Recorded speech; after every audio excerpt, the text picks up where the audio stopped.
the Pledge of Allegiance. I pledge allegiance to the flag of the United States of America and to the republic for which it stands, one nation, under God, indivisible, with liberty and justice for all.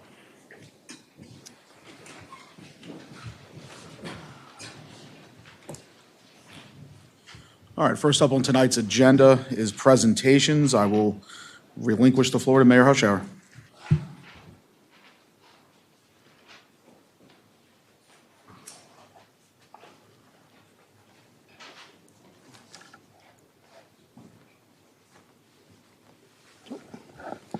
Test, test.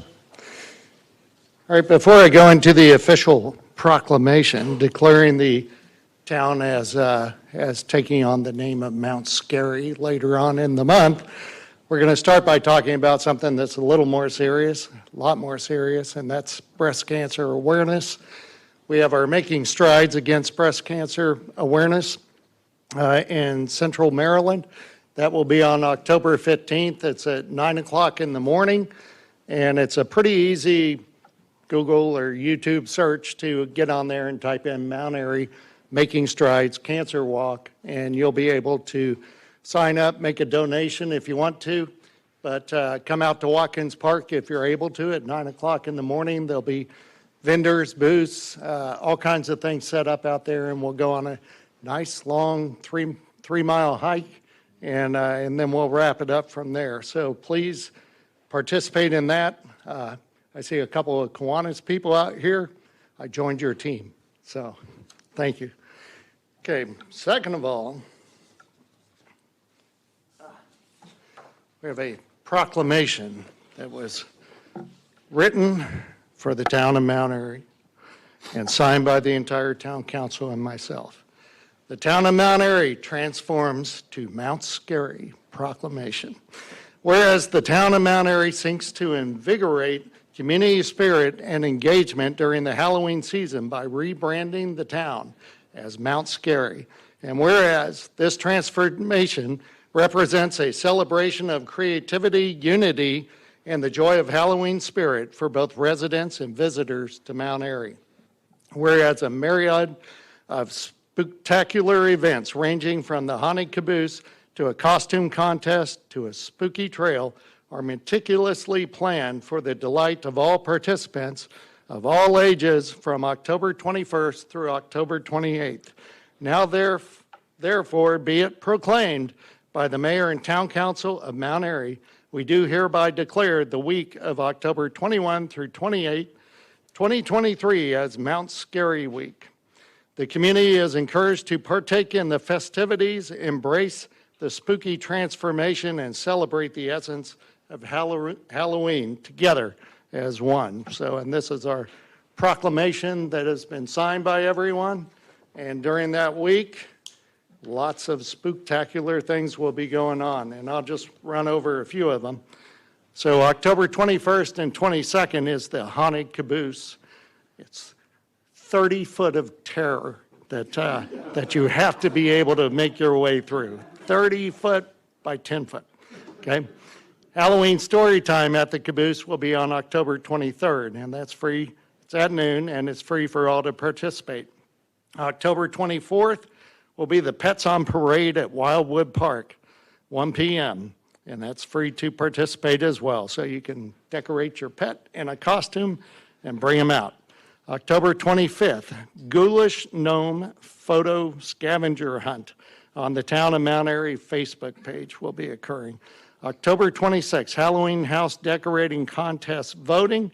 The town Facebook page will be putting out a call for pictures of the best decorated houses in the town, with the winner receiving a gift card to a local business. There's a separate flyer for that, and you could actually enter if your house is decked out now by taking a picture and entering on the town's website or Facebook page.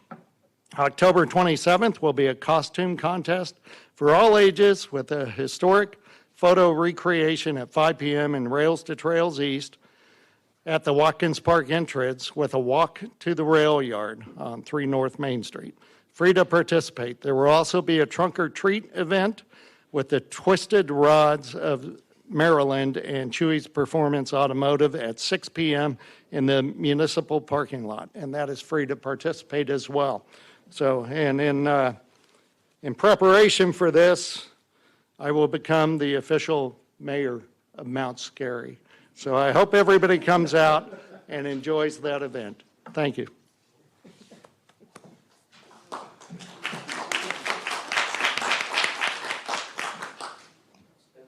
Please.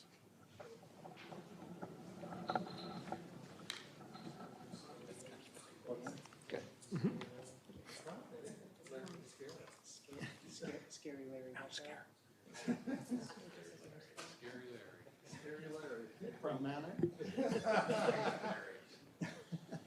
All right, thank you, Mayor.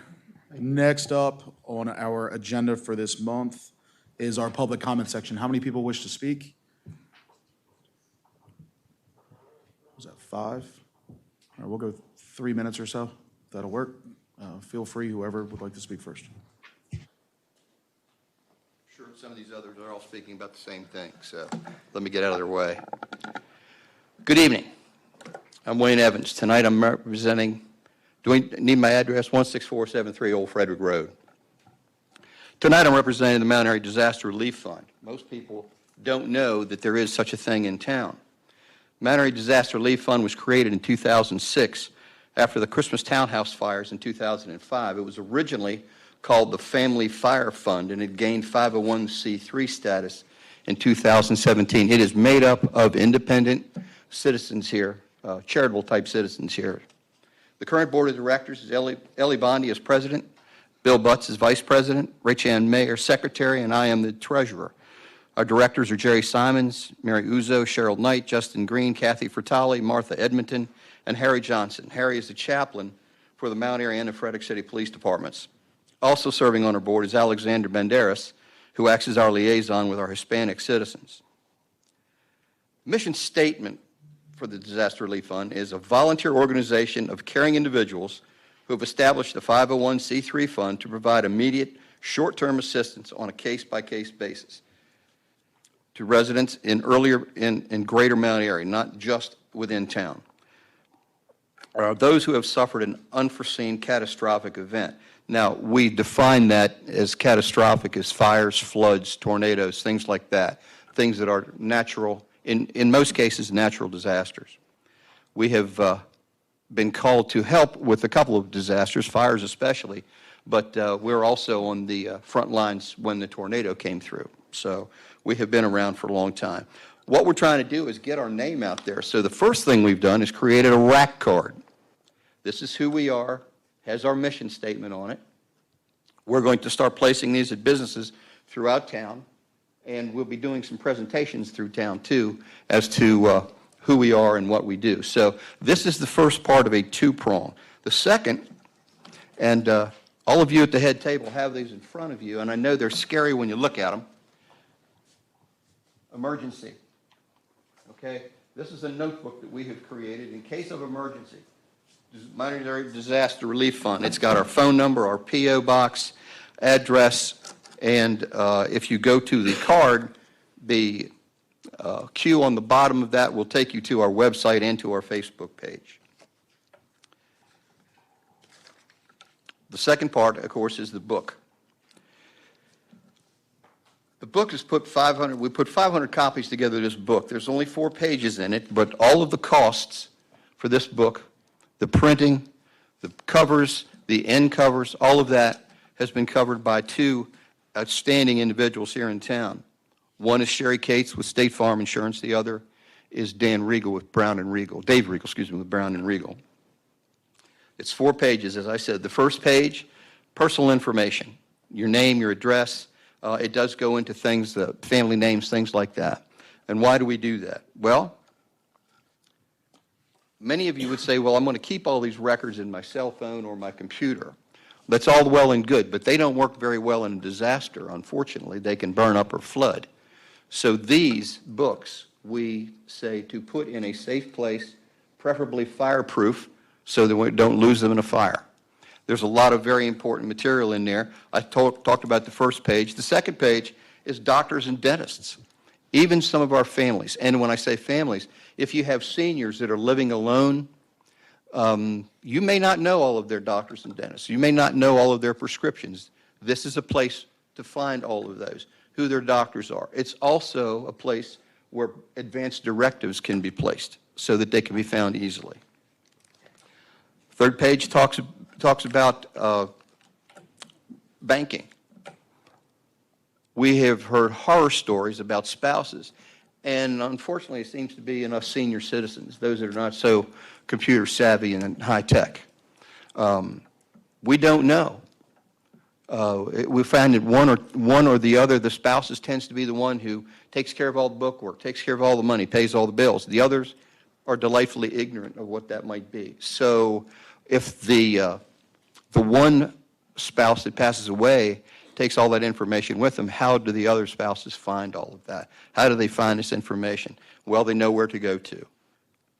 This it's also another place for you to put things like advanced directives and medicines, things like that. The last page is strictly information. And I say strictly information, not so much personal, but your car, your license, when is it due? Where's the title? Things like that that seem simple to most of us, but in a disaster, you may not know where to find all of this. So that's what the book is all about. We will be doing presentations a little longer than this for different groups in town. All the service clubs, we've done one, we've got 3 more to do. We're doing a presentation in a couple of weeks to the American Legion with the auxiliary in attendance as well. So we will see all of the service clubs eventually. We're also more than happy if you have a group of people that I didn't just name that you would like us to do a presentation. We'd be more than happy to do that. So please keep that in mind. That's all I got for. I think I did it in 4 minutes. Thank you very much for coming out. Thank you. Great.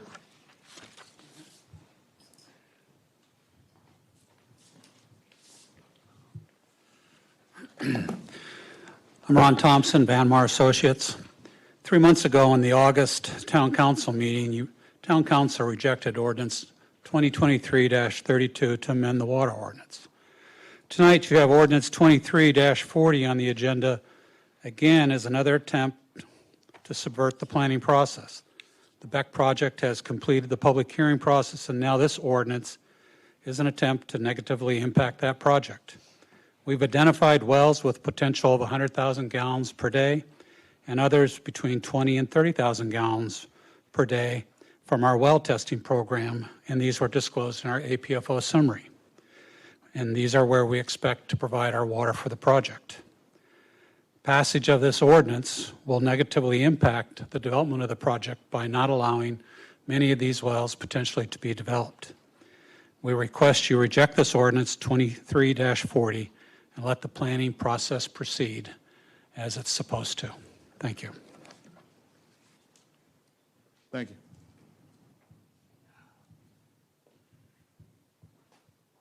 Good evening, Clark Wagner with Pleasance Development. Also commenting on ordinance 2023-40. And as Mr. Thompson said, it's clear this ordinance is in play to affect changes to our sketch plan. That's patently unfair. I think you've heard me register those comments in the past, so that's nothing new. We have literally done everything the town has asked us to do thus far. We've been at this for a year.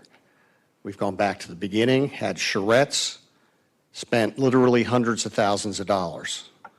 This has not come at no small expense to us. I don't see a basis for the 75,000 gallons per day. It appears arbitrary. And why now? It seems clear about the timing. If it were more reasonable, if it had some other basis, then I think we could support a change. If it was 40 to 50,000 gallons per day for a single well, or 80 to 100 for combined wells, okay. But what's being proposed just doesn't work for us. So please do not adopt this ordinance. Thank you.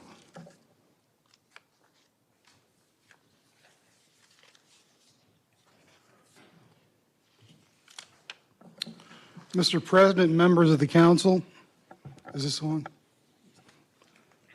Good evening. I'm Dave Bowersox. I'm also here on behalf of the Beck family, but to speak with you about ordinance 2023-40. Mr. Thompson told you before that in August of last year, or in August, the predecessor to this was roundly defeated.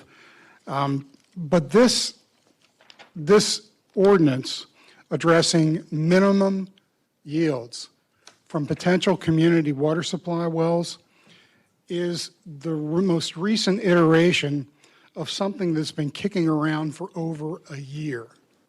And it was once defeated soundly. I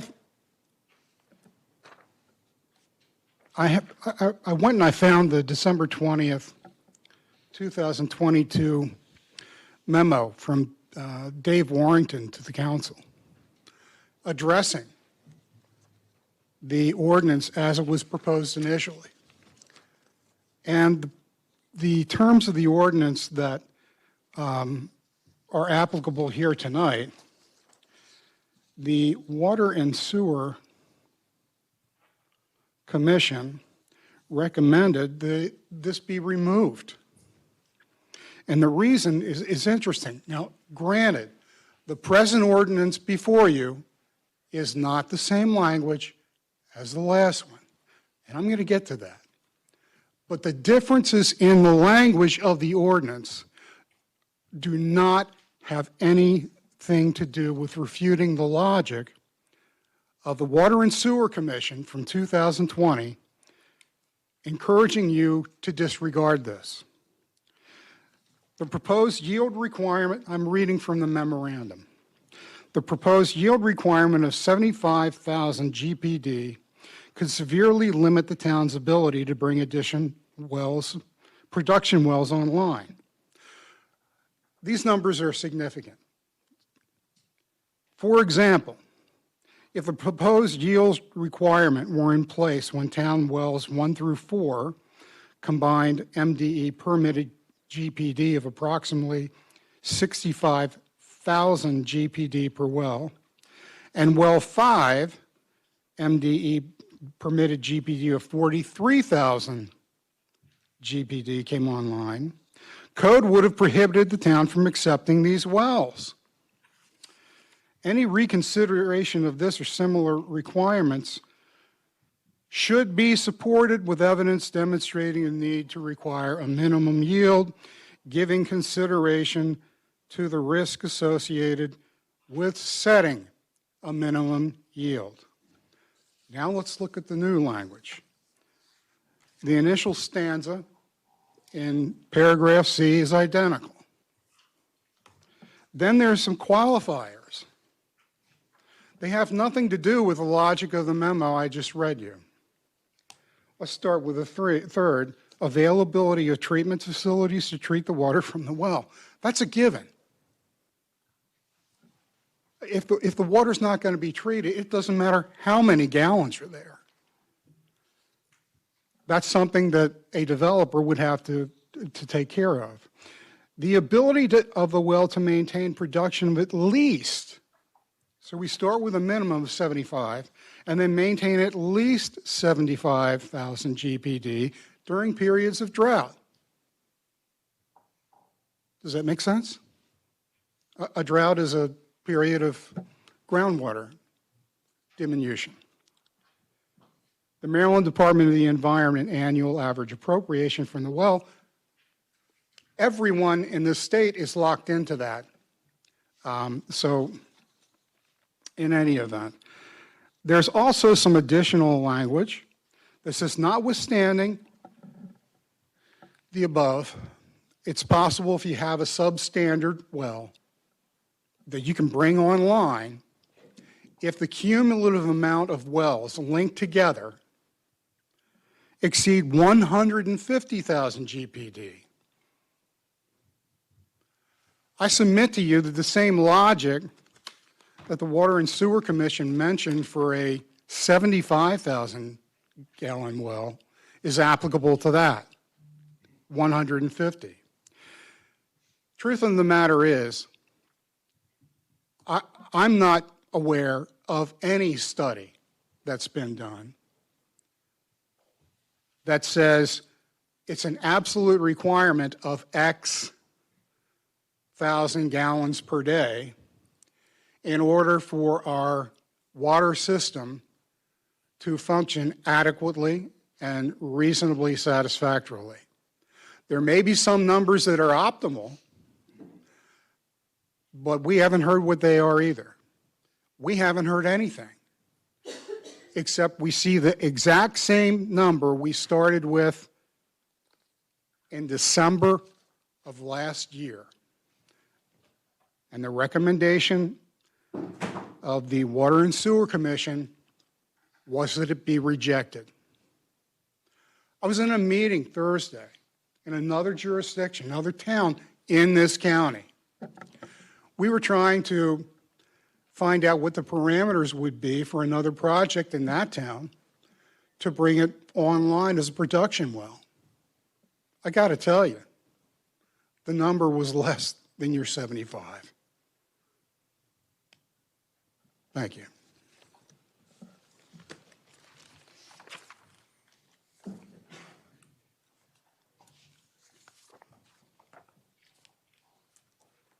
Good evening, gentlemen. I know I'm Dave Pyatt, 705 Park Avenue. Hi. I was on the council during the boom period from 1988 to the early 2000s. We went from 2,500 to almost 10,000. We haven't really gone up that much in the last 20 years.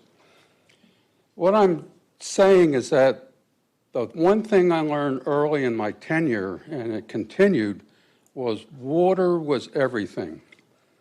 You did not go forward with the development until you had the water.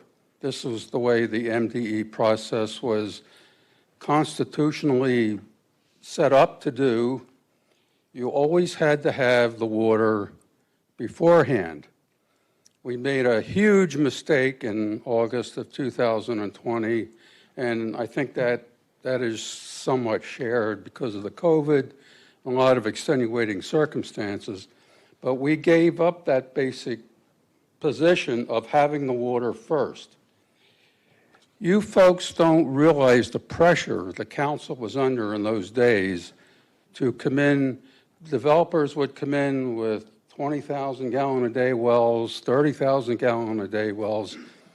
The 75,000 gallon a day law has been around for at least 50 years.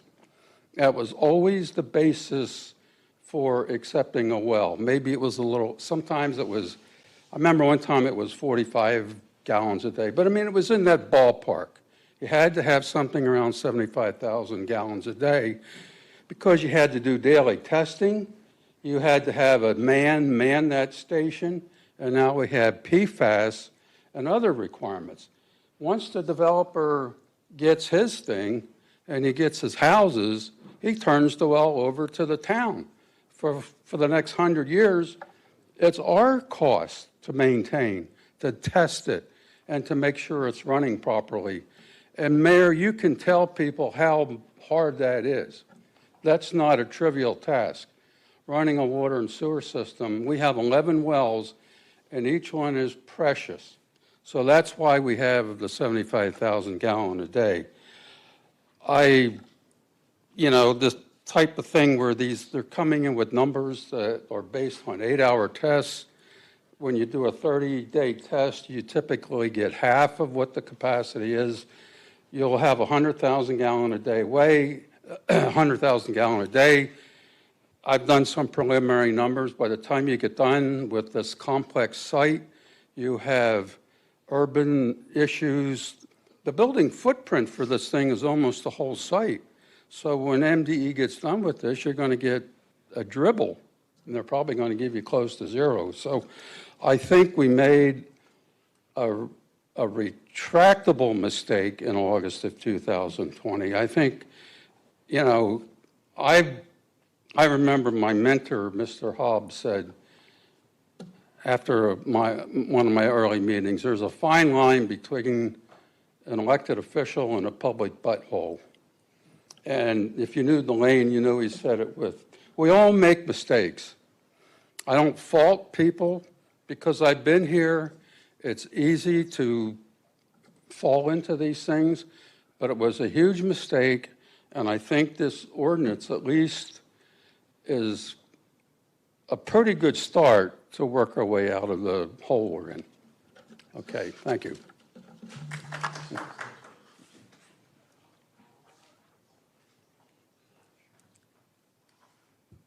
Anyone else for public comment?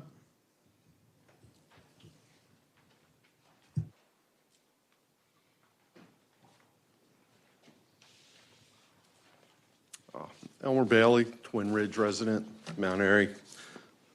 Commenting on 2023-39 that's up for adoption here. And really, can I entertain a quick question just to, It's up for reintroduction. up for reintroduction then? What's the cost to the citizens to have 7 pages of somebody's fantasy introduced? I'm just curious as a citizen. Is there a cost to this or legal fees, anything? Legal fees associated with it, but Rough idea. So we got 7 pages here. What would roughly, how much should this cost us? I haven't gotten. Have a rough estimate? Anyone? No, I mean, public comment, we'll be here to Okay, discuss. all right. It's just an educational question. Thank you. So, any basis for this? There's a lack of definitions. I'm reading in here.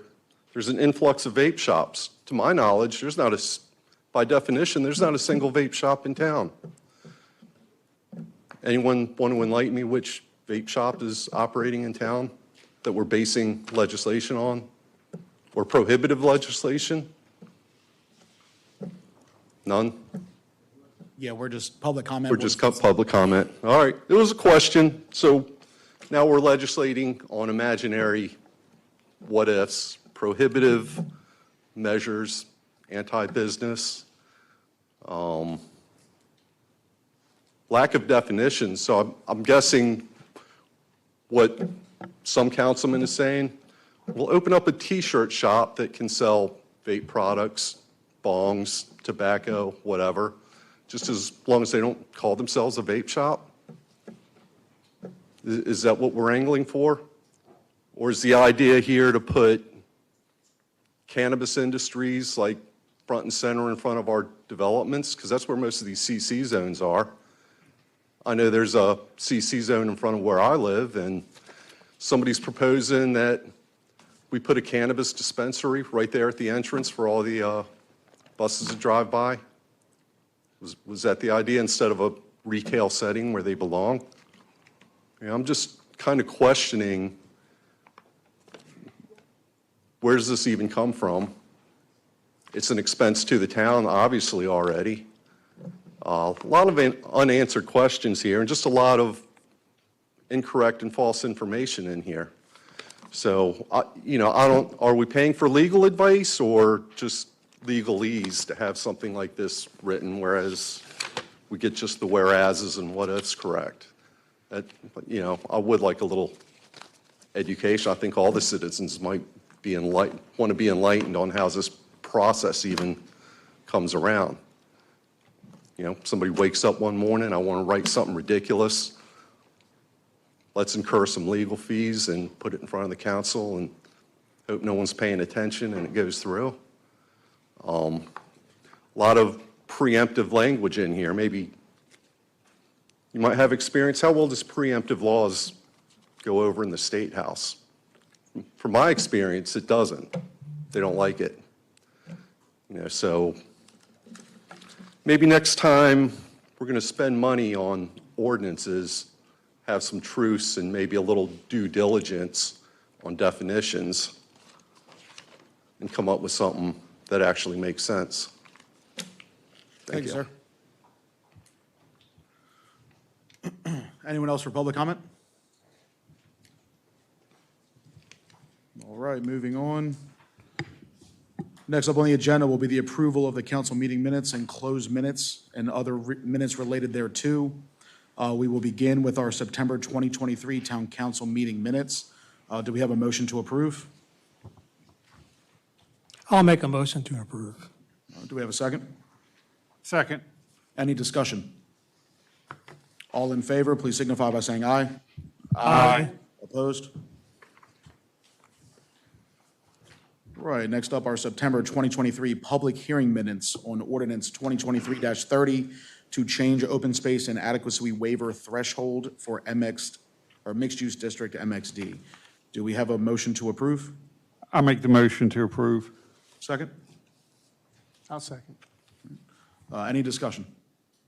All in favor, please signify by saying aye. Aye. Opposed?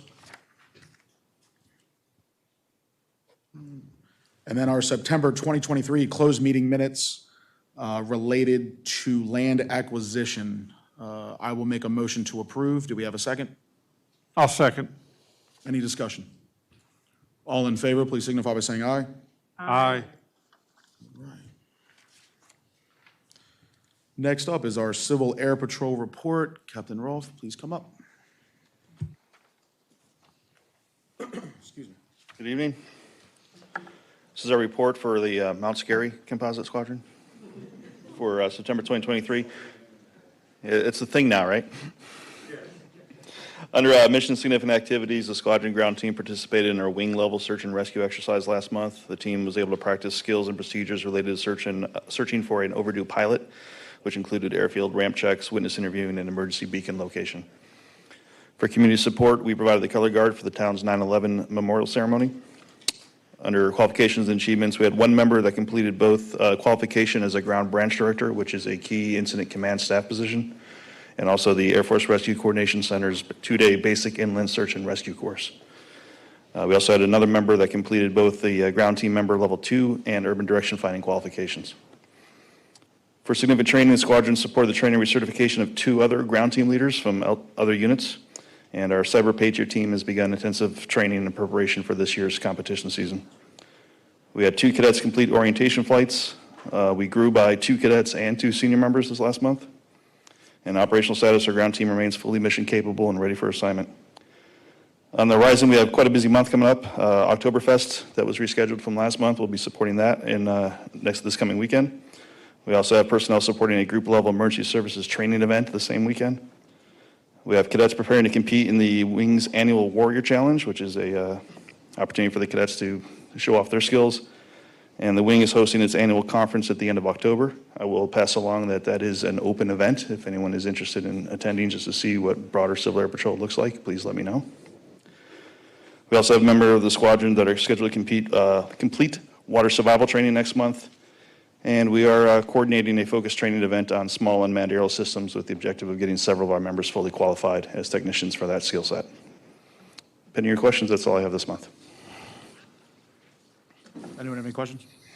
Just to thank you for everything that the Civil Air Patrol does for the town, so thank you. Thank you, sir. Appreciate it. All right. Thank you. Thank you, Captain Rolfe.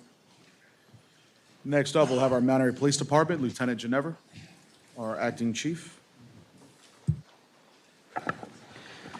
Good evening, everybody. Lieutenant Ginevra, Mount Airy Police Department. Meetings and trainings attended. K-9 Officer Edwards is still completing his training of 80 hours. Myself and Officer Bridges have been participating with him to make sure that those qualifications are met. We finished up our training for annual rifle qualifications with several of the officers. And Officer Bridges is taking part in some hours to complete for his defensive tactics instructor program, and then he'll be certified along with myself, both as defensive tactics instructors. For our community outreach, we participated, Corporal Brooks, Councilman Demoter, and all the other council members in itself for Slow Down for Your Hometown. Obviously, everyone's probably seen some of the signage out on the street. September 11th, we participated in the 9/11 ceremony. September 17th, MAPD, some of us participated in the duck race. That was quite interesting. September 21st, the Mount Airy Police Department, we partnered with the Carroll County State's Attorney's Office to raise domestic violence awareness. We have a box donation at the station. There's a couple flyers that are posted around. So we're looking for, they're doing what they call bolt bags. And these bolt bags can consist of, but not limited to, shampoo, conditioner, deodorant, floss, toothbrush, mouthwash. And we're taking donations also for some kids. And again, this is for domestic violence. This runs all the way through the end of October.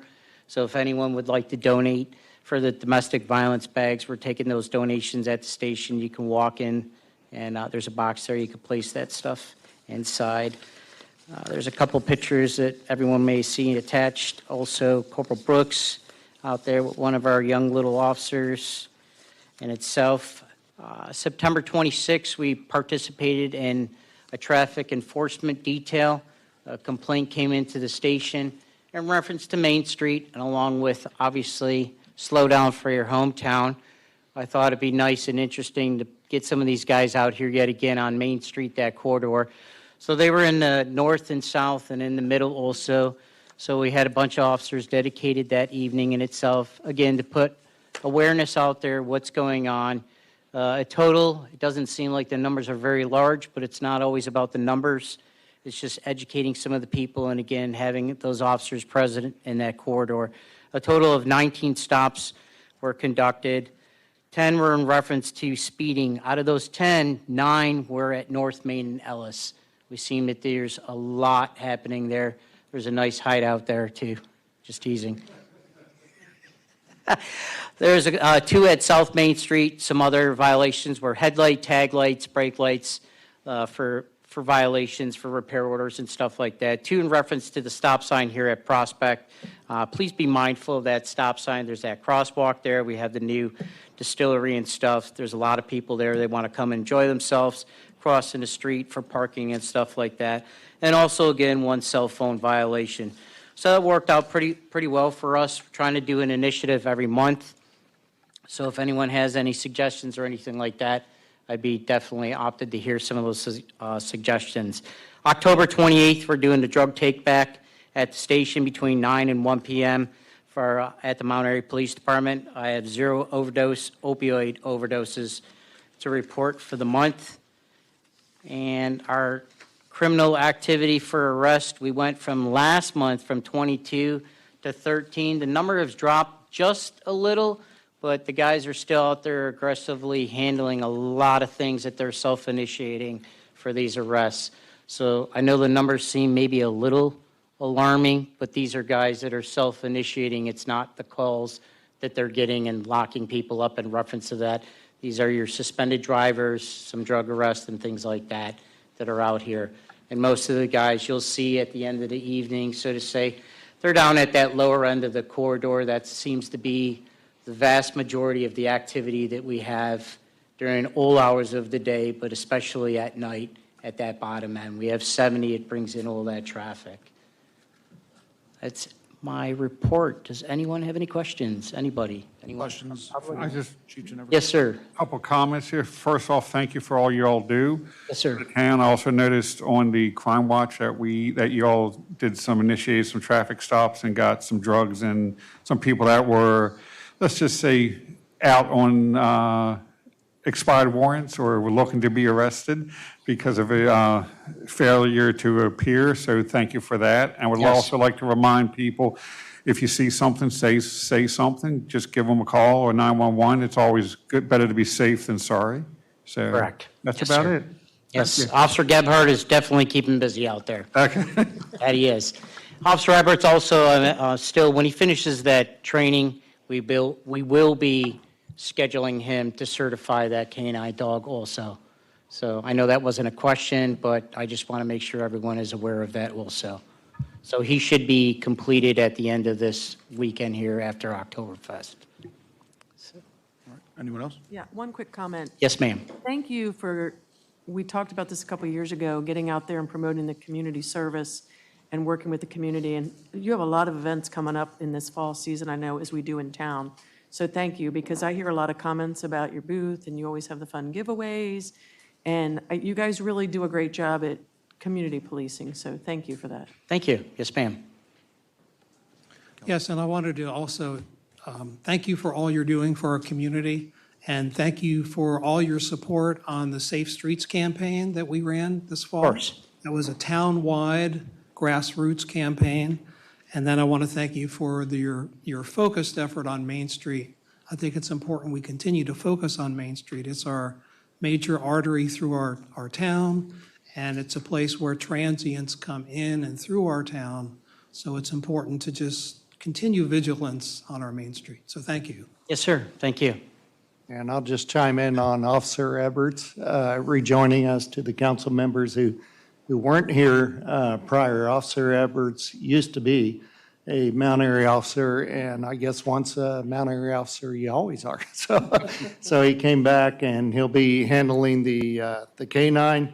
And so when you see him out on the street, make sure you say hi and welcome him back. Thank you. Yes, sir. Thank you. Chief Ginevra, thank you, sir. Yes, sir. Thank you. All right, we'll move on to our mayor, council, and staff reports. First up, Mayor Hushhour. All right, thank you so much, Council President. I'll start by giving a shout out to Public Works this month. They went out and they street sweeped all of Main Street and took out all those weeds and all that stuff. I mean, it was, once it got pointed out to me, I realized that we were dang near growing trees out of the curbs. So they went out there and removed all that. So appreciation to Public Works for getting that done. The Mount Airy Senior Task Support, of which a couple of members are here, has completed another year of offering shuttle bus service to and from the farmers market, which was funded by generous local donations. As well, they continue to strive toward the designation of an age-friendly community. And at their last meeting, the members discussed becoming a full commission or staying as a nonprofit. So that's something that we're going to meet with and talk about, see what the next tier is that the task support group would like to go toward. PFAS update, staff reached out to the MDE to seek the information on the status of the PFAS remediation grants, but they have not officially posted the awards as of this meeting tonight. Several large companies have settled in the PFAS lawsuits recently. You may have read about that in the, I think Mr. Swanson said it might have been the Washington Post. But Mount Airy is a plaintiff in such a lawsuit, though no word on gleaning any funds has been received at this time. I imagine it'll go from federal to state and work its way down to us. A long-range plan for remediation has been developed by the staff. It was already developed, but we do have it in a paper form now. We consider it proprietary because it is a moving target as we go through this. The third quarter sample results have been received. I did a video that the staff is looking over right now just to make sure that I didn't put anything in there that was incorrect. Okay. This week is History 101 week for the Historical Society. Monday, tonight, they're talking about Civil War hospitals. Tuesday at 7 p.m., the author, David Goodrich of On Freedom Road, who bicycled through a lot of the pathways for escaping slaves, is conducting a talk on that, Tuesday, 7 p.m., and that one's at the fire company. Wednesday, 6:30 p.m., Civil War history will be talked about in the library, and Thursday at 6:30 p.m., there is a conspirator of the Lincoln assassination. It is the missing conspirator, and a person will be there to speak about that. Already talked about making strides. I'm going to let Councilwoman Galletti talk about the Flatiron Task Force, and we already talked about all of scary Mount Airy. So that's my report. Thank you. Thank you, Mayor. Next up, Recreations and Parks Board, Beautification Commission, and the Flatiron Task Force with Council Secretary Galletti. Thank you. So I will start with Beautification Commission met on, sorry, I got to get my email from her because I just got the minutes. well, let's go to Parks and Rec since it's up. Parks and Rec met and talked about the ADA playground that's complete at Watkins Park. Backacre Circle, there's an area graded that the town has gotten a little plot of land that looks like it's good for a field. So they're talking about that, discussing that. Summit Ridge Pavilion's going to begin soon. Windy Ridge Trails, they are still out there working in this weather. So look for them on Facebook. The Ellises are always out there working. The skate park is going to start ramping up their fundraising again to start looking for money for Phase 2. They're working on landscaping, decorating, signage, et cetera. For our new trails, reminder to people, no motorized vehicles, ATVs. Maryland State requires helmets for e-bikes. And rail to trail, I noticed in the mayor's report, ribbon cutting maybe in the spring. Next meeting is Thursday, October 19th, Parks and Rec virtual. You can find them on Facebook, 7 o'clock. Beautification, let's see what I got from them. There it is. Sorry, I usually write it all out, but I'm using those. There we go, September 19th, 7 o'clock here at Town Hall. They hadn't met for a couple months, so they had a lot of work to discuss. They're working on benches, trash cans. They're talking about plantings at the new rails to trails. Boy Scouts have installed nesting shelves for robins along rails to trails. A lot of work. They're planting annuals. They're planting things they could plant in the fall. It's really long. I'm not going to read it all. But one exciting thing is they have the design for the, I believe, last installment of the town Christmas ornament. I'm not going to divulge what it's going to be because they didn't tell me they could, but they are looking at it. When they decide and tell me, I can tell you what it's going to be, but it's I got to tell you, it's kind of cool. So the next meeting, October 17th, 7 o'clock, Town Hall. Flatiron Building. So the Flatiron Building is meeting on October 24th.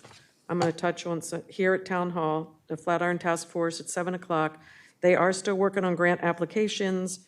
The staff is working on that $10,000 grant from Preservation Maryland to get started on some of the design work, or the architectural design work. Thank you, Mayor.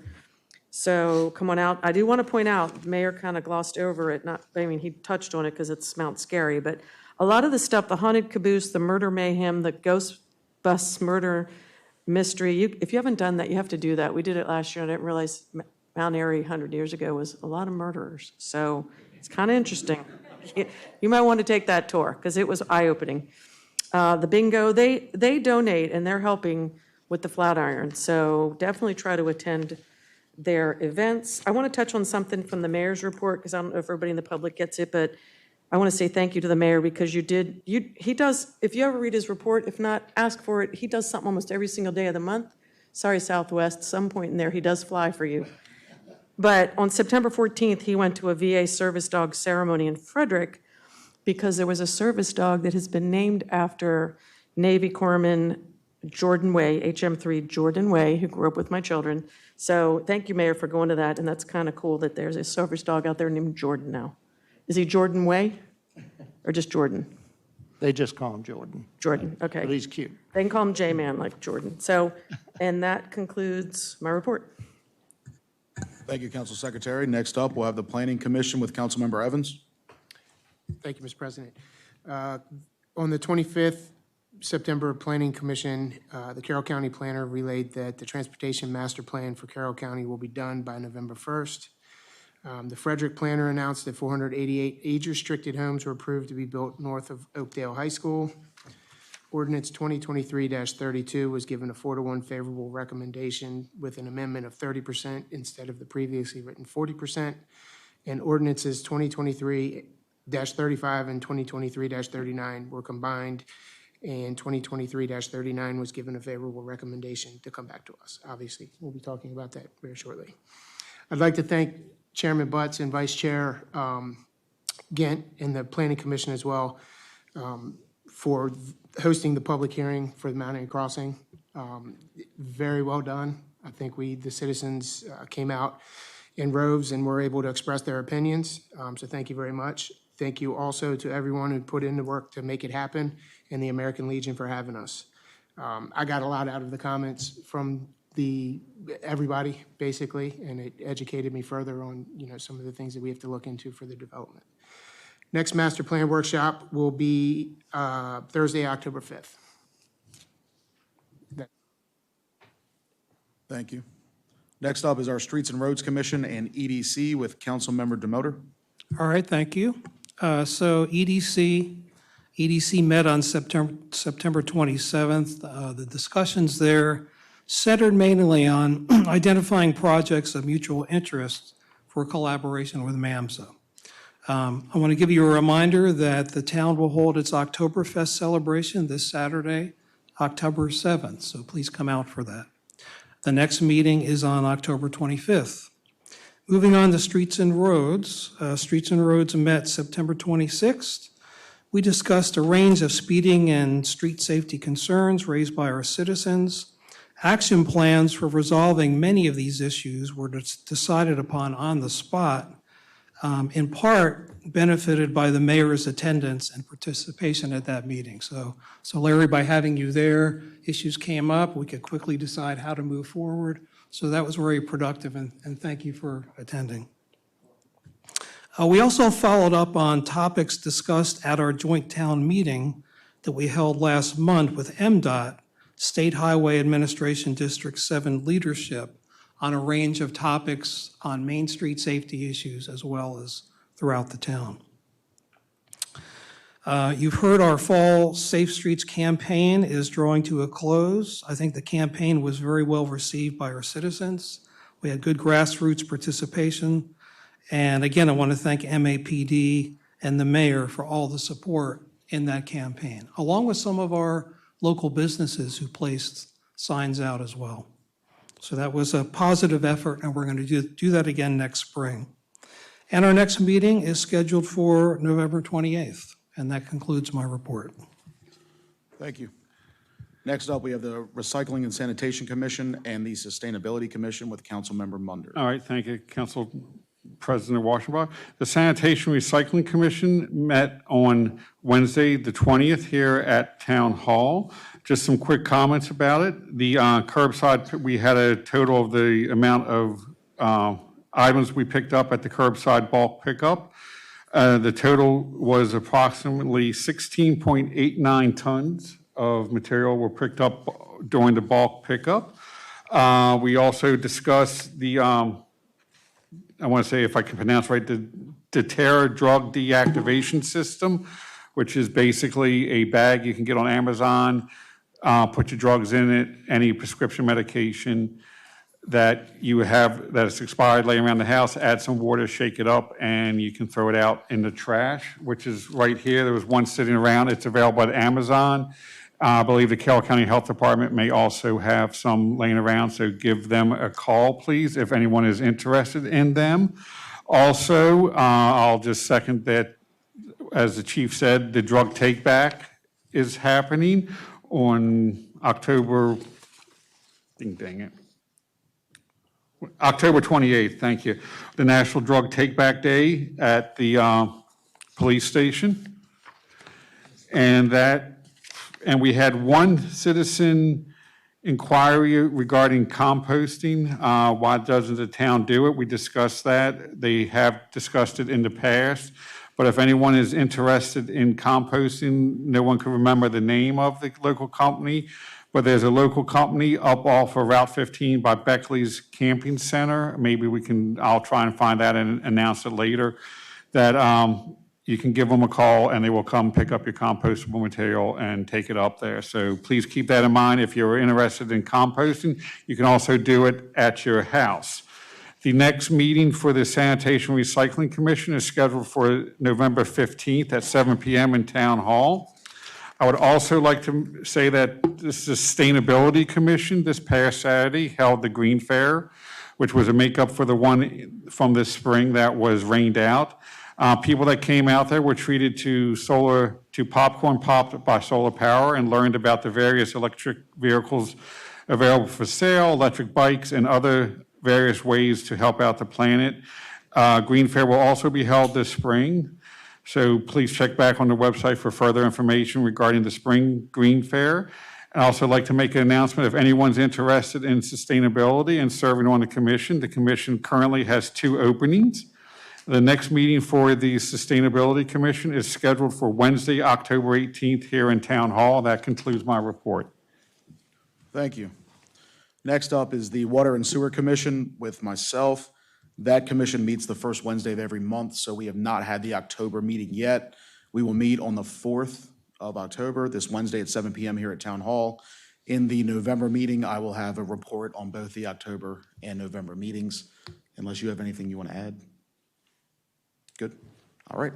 Quick report. Mr. Chair, just to, I know I didn't discuss it, but just to follow up on your water and sewer report, nothing against the commission or anything, just that I noticed in my mail, I received a flyer from a company that was kind of indicating you would need to purchase, I want to say, water line insurance from this company for the town benefit or something. There is no such requirement from the town for you to purchase it. They've tried it before in the past, but it's just the way the flyer looks. It seems official, but there is no requirement from the town requiring you to purchase water line insurance. It's totally up to you. If that's, not to speak for the town. I'm just curious about the letter, and did you see the letter? I mentioned it to Mary. It's a flyer. It's like a postcard flyer I still have laying it around. Okay, Mary said- if you find it, if you could just. Yeah, I'll give it to you. I'm not sure if it's went to all the homes or just some selection. Oh, it came to the home? Yeah, Okay, all right, thank you. yeah, Jason got one too, so. Thank you, Council President. That's it.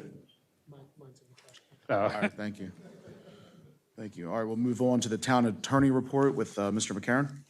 Since we were last together, I worked on purchase agreements for the possible purchase of 2 small properties onto which the town may extend their water treatment facilities, particularly in light of PFAS.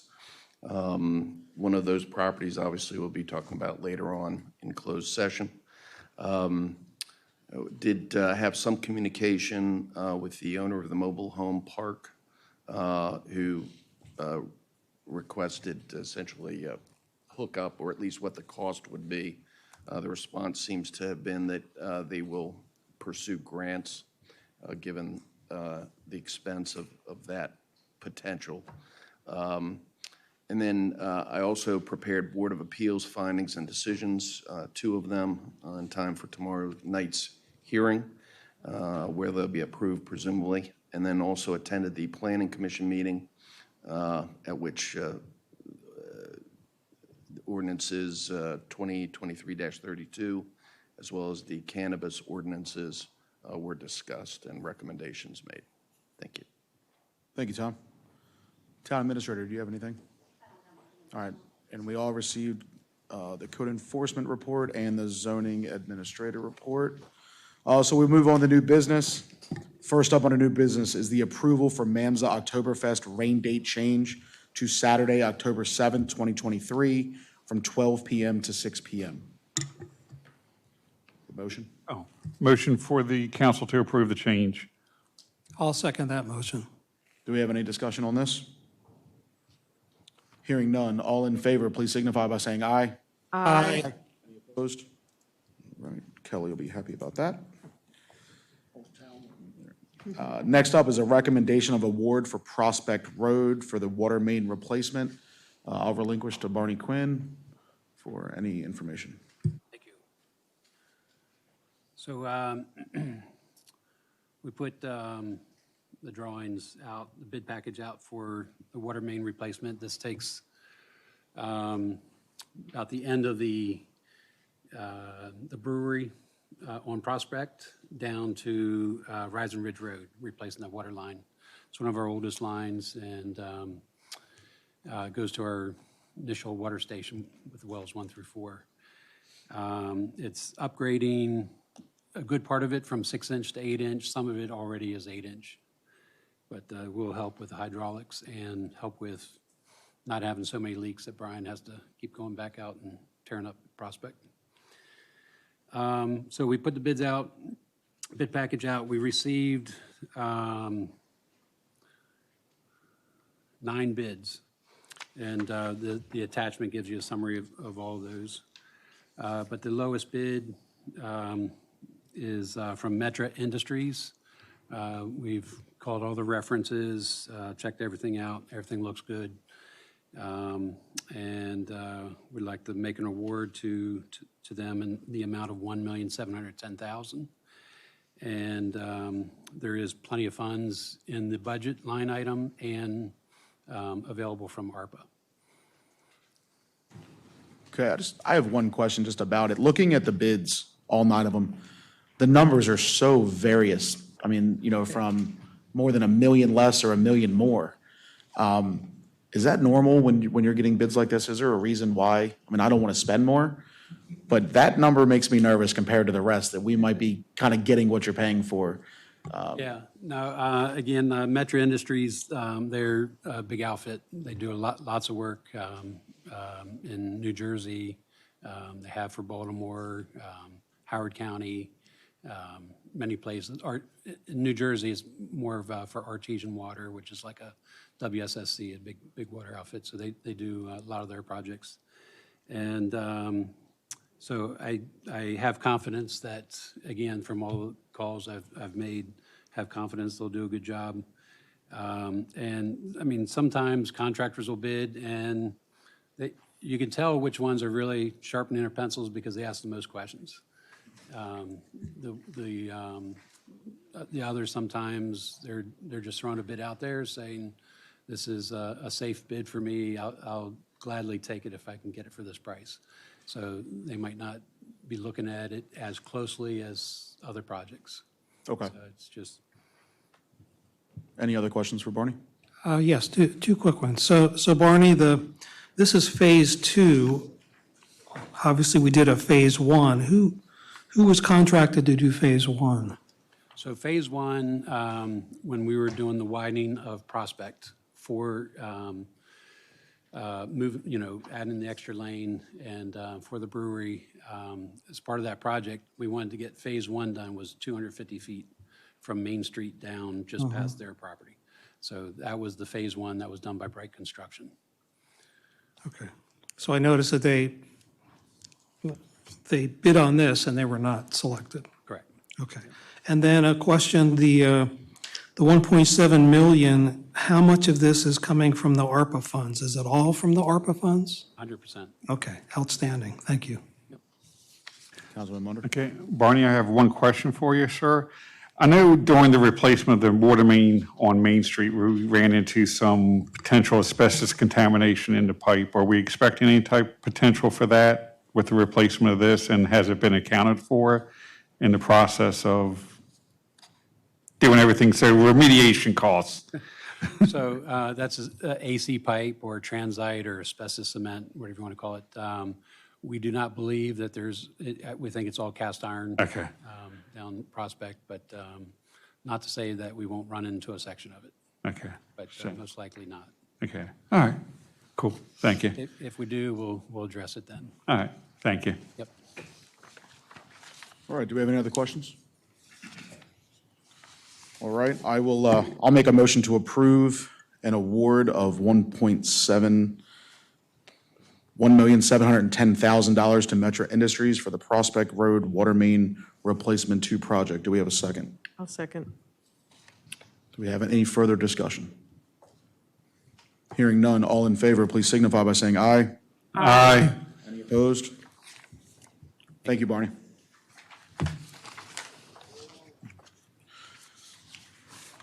All right, next up, we have commissions, appointments, and reappointments with Mayor Hushhour. All right, first appointment would be Josh Marks to be appointed to the Streets and Roads Commission, and he would be a new member to it. Hopefully you all got his application, so. All right, do we have any? I would like to, make a motion to approve Joshua Marks for the Streets and Roads Commission. I'll second. All right, any discussion? Hearing none, all in favor, please signify by saying aye. Aye. Opposed?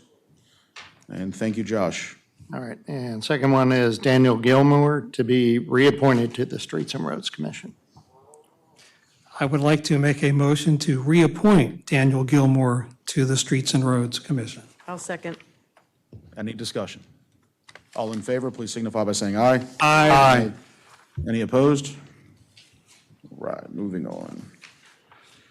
All right, we're now into our ordinances and resolutions. First up is ordinance 2023-40 to impose a 75,000 GPD yield requirement on water wells for acceptance by the town. This is up for adoption. I will make a motion to adopt. Do we have a second? I'll second. Hearing a second, do we have any discussion? I have some comments. Feel free. Councilmember Munder, would you like to go first? No, sir, go ahead. I'm still reading over what was said and trying to formulate Okay. my comments, so thank you. All right, so I understand the sentiment behind this ordinance. I know it's well-intended. I always do try and be guided by the elements of good governance and process, good technical soundness of any policy we put in place, and then the benefits of the policy. So with that kind of as an introduction, I did want to go back, and this is my independent research, back to the December 20th, 2022 memorandum from the Water and Sewer Commission that was addressed to the council and the town administrator regarding the original ordinance on this general topic. And so at that time, that was ordinance 2022-35, and the memorandum says the commission unanimously approved the following comments and recommendations for the town council. And then they cited what was section 109-4C in that ordinance that said, establishes a new requirement that a well or wells cannot be dedicated or accepted by the town unless the wells yields at least 75,000 gallons per day. And the commission said that they recommended that section be removed. The proposed yield requirement of 75,000 gallons per day could severely limit the town's ability to bring additional production wells online. And then they stated, any reconsideration of this or similar requirements should be supported with evidence demonstrating the need to require a minimum yield, giving consideration to the risk associated with setting a minimum yield. Okay, so that was the recommendation from the Water and Sewer Commission on the original ordinance. Since then, we've had, this ordinance is the fourth iteration of an ordinance that contained that requirement. So now moving on to some comments on this specific ordinance. I think the proposed changes all revolve around the 75,000 gallons per day. I believe that it's unwise to establish a floor for 75,000 GPD since it may lead to problems in the future. The term, quote, after deductions based upon limiting factors, end quote, is vague, and the three examples are of little help. For example, what about the 12% reduction required by our code, or how would the town know with confidence that the well would produce 75,000 gallons per day during a severe drought? The proposed ordinance does provide for an exception to the above in Section D. However, the approval of any exception should not be in the sole hands of the town engineer or any other staff member for that matter. Those decisions are the responsibility of the elected official. And lastly, in other words, this ordinance, I think, causes more problems than not amending the current law at all. The 75,000 GPD has been a long-standing rule of thumb, and it should stay that way. It provides flexibility of the process and working the process. Regarding the current ordinance, under section C3, there's a statement that we need to consider the availability of treatment facilities to treat the water from the well. And I very much support that. And I pointed that out in my policy opinion memorandum where I was calling for a screening assessment of adequate public facilities at the pre-concept phase. And I'm understanding that I think the mayor is going to continue to prepare that that product in support of the council. So there are some things in here I think are good. Again, it's a process issue. It's a fairness issue. Any changes that we make, they should apply prospectively. They should be scientifically and technically sound, and they should be a benefit to the town. And we shouldn't be putting ordinances in place that we really don't need, and I'm not sure this is needed. So for all those reasons, policy, technical, process, I don't think this is helpful. Thank you. Thank you. Councilman Munder? Okay. Thank you, sir. Maybe Barney or the town attorney could weigh in on some of these concerns or questions that I have here. And some of them, I'm just going to make some obvious comments. The 75,000 gallon per day, I'm fine with. I know some people have gotten up and said it could be lower. This has, as was indicated by Councilman DeMotor, has been a rule of thumb. I just like putting sometimes rule of thumbs into code more so than let it up to interpretation later, or it could change later depending on who's within office. That's why I believe the 75,000 gallons is an acceptable number to me. I'm not saying it's, it's an acceptable number for me. The Maryland Department of Environment average appropriation from the well, as it was indicated, they'll have to follow it anyway, or the town will, so it's locked in. I don't see a problem with that being in because we'll have to follow it anyway. Yet again, just formalizing something that we all already have to do. So that's not a problem for me. The ability of the well to maintain production at least 75,000 gallons per day during periods of drought. I get it. I like the 75,000 gallons of drought, but I'm not sure if that could be, it's not a deal breaker, but I just would like to know if that could be adjusted in some way, or is that like a daily average, yearly average, or something of that? Because mainly gallon per day, I would presume it would be a yearly average. I'm not sure or not. Because I'm not saying some wells might go down over time during a drought period, but I also know that the testing regimen that we have in place with the current engineer and engineering staff of 30 days is fairly sound for us, and that's what we have been using since the engineer has been here. So I'm just got a question on that. Again, the availability of treatment facilities to treat the water from the well, I was saying it's a given. We would have to do it, or upgrades or something be provided by any potential developer. So it's a given.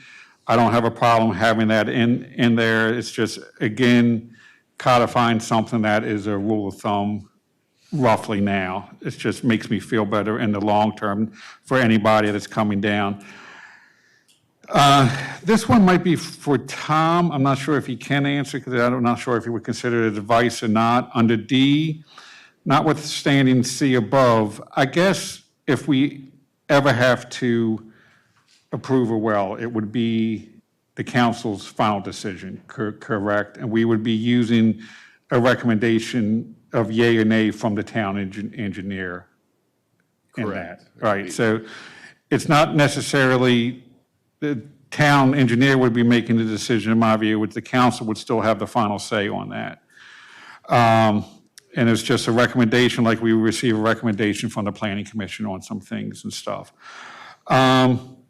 It also says the town may accept dedication of a well that produces less than the 75,000 gallon after the deductions in C above, based upon the limiting factors if.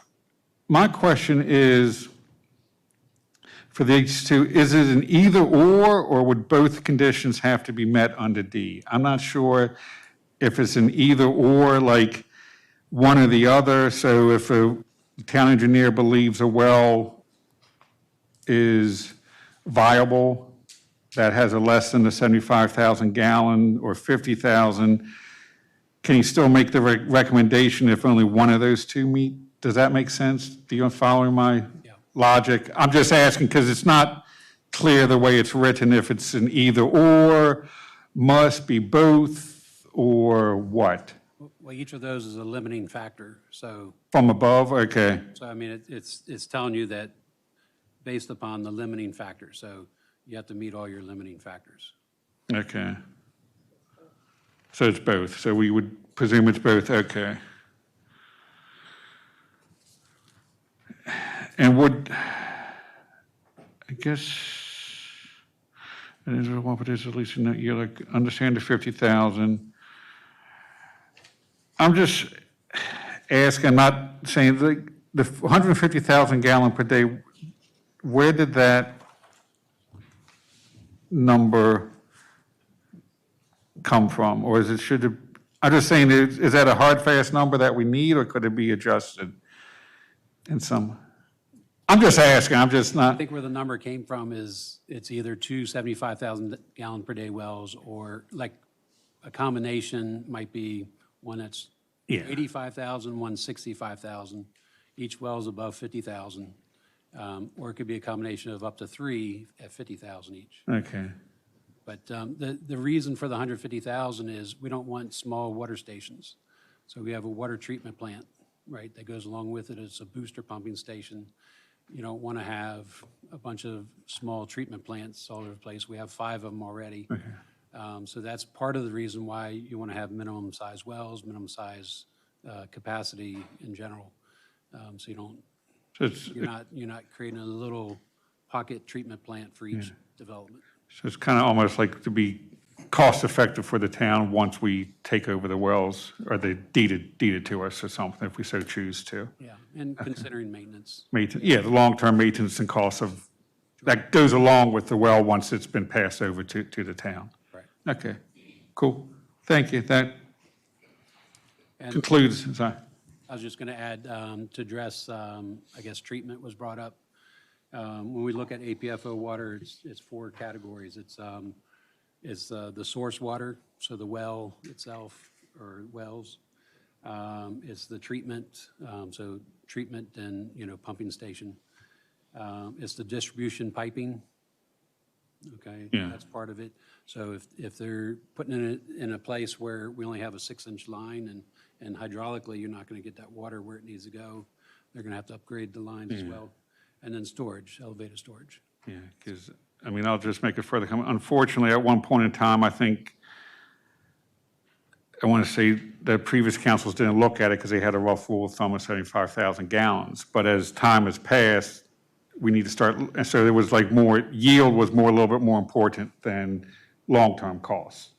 Nowadays, it's a little bit of both, in my view, that with the cost going up for treatment, and as everything begins to get tighter and tighter in water standards, that we need to start looking at associated of long-term maintenance costs, and not wear and tear, but cost of obtaining the well and maintaining it over a long period of time for the foreseeable future. So that's all I have to say on that. So it's a little bit of both now that we have to take into consideration, yield and long-term costs, because we're under an etiquette under the charter that we have to make sure it's cost-effective. Right, and I'll agree with David Pyatt's position that Delane Hobbs, I've had a number of meetings with him in the past, and 75,000 was always that rule of thumb. So we know it. Question is, after us, are the people in the future going to know it to think, okay, should we keep that there? So it's a question, should you codify it, or should you just try to keep the rule of thumb going? I'm fine, Mr. President, thank you. I think Councilmember Coletti had a comment, and then I have a follow-up comment. I have a couple comments and a couple questions.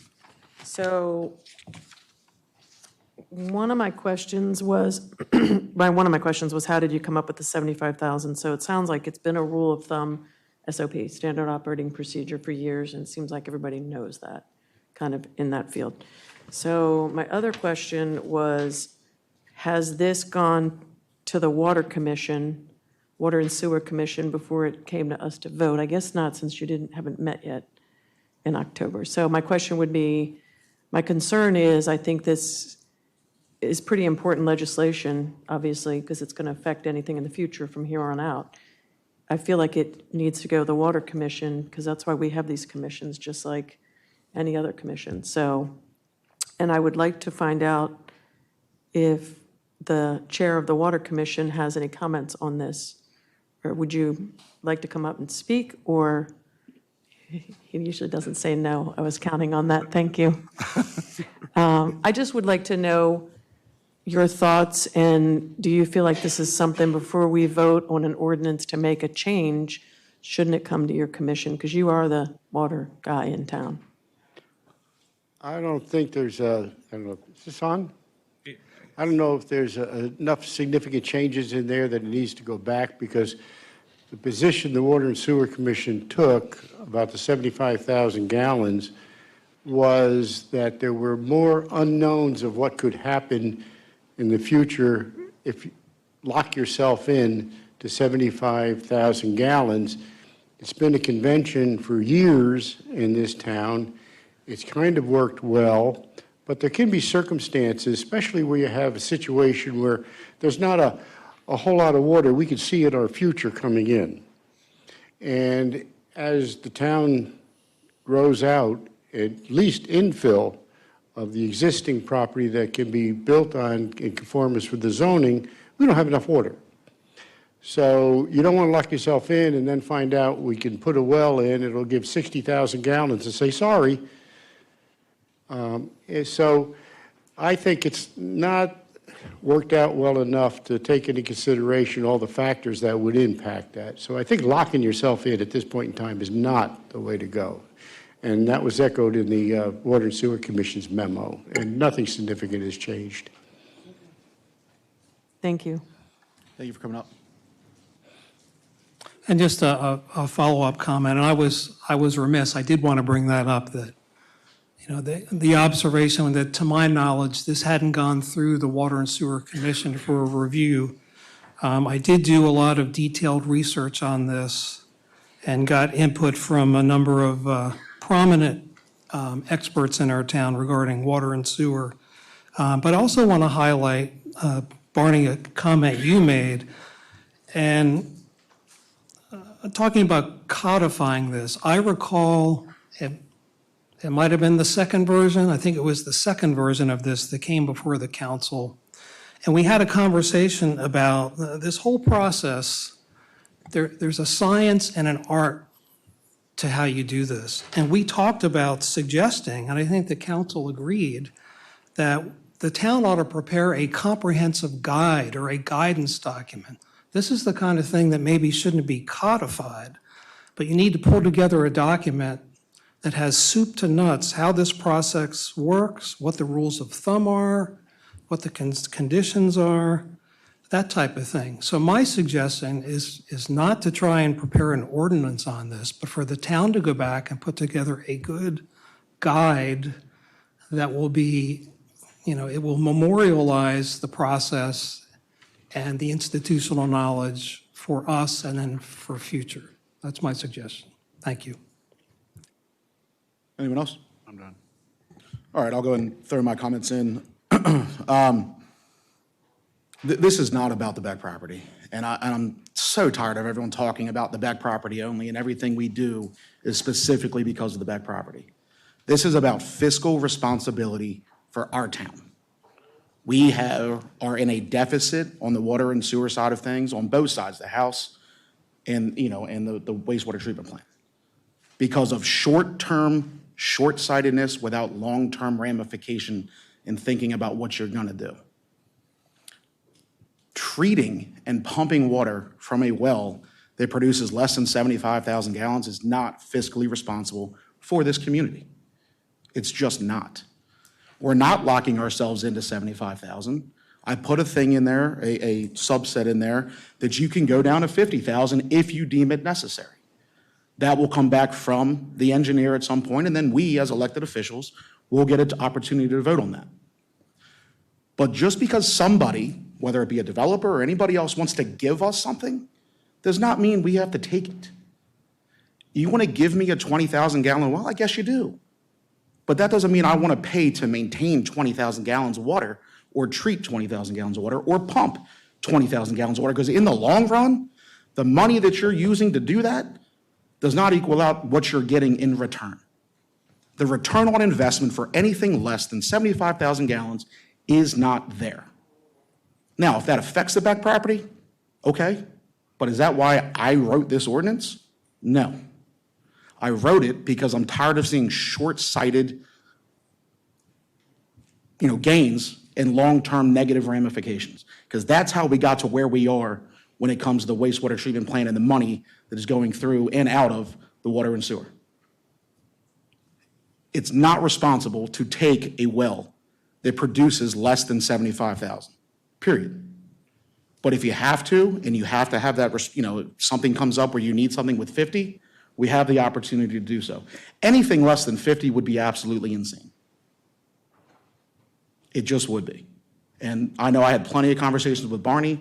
He agrees. And, we're talking about rule of thumb this and rule of thumb that. If it's a rule of thumb, then you should be able to put it on paper. And you should be able to stand behind what your rules of thumb are.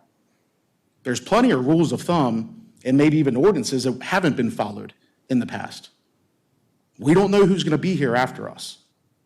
This is one way to leave it better for the people that are, to guide them into knowing that it is not fiscally responsible to accept a well that is less than 75,000. It's also a rule of thumb, you don't rezone outside of the master plan.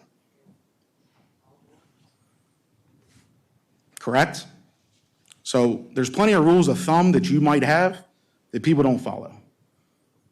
This is putting it on paper. It's the right thing to do for this community, not another community that somebody else might have gone and talked about. I'm here to represent this community, and that is the job that we were elected to do. And this does that. This protects our community from making a bad mistake and getting a short-term gain on a well with a long-term ramification to pay for a well that doesn't give us the return on investment. Guys, this is one of the easiest things I've ever drawn up. It just makes sense. Any other discussion? I am stuck on one word here, and that's the word drought. And there's varying degrees of drought. So I guess my question is, right now we're under voluntary water restrictions. So I'm wondering if that definition of a drought needs to be drawn out more clearly in the document. So that's my only concern here, is a definition of that. Looks like Mr. Swanson has something. Come on up there.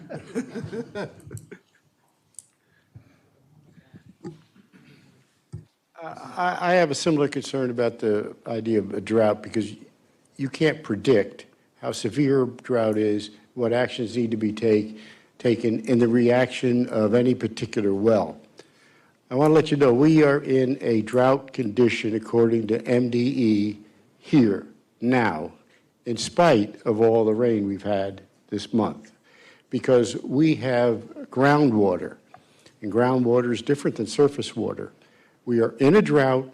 If you look at the 4 monitoring wells that are in southern Carroll County, that Carroll County monitors, one of them is in Watkins Park, every one of them shows the water table is down.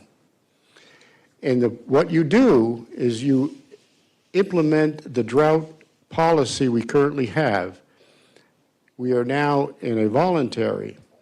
The mayor has the authority to up that to various levels of water restrictions with fines for people who violate those.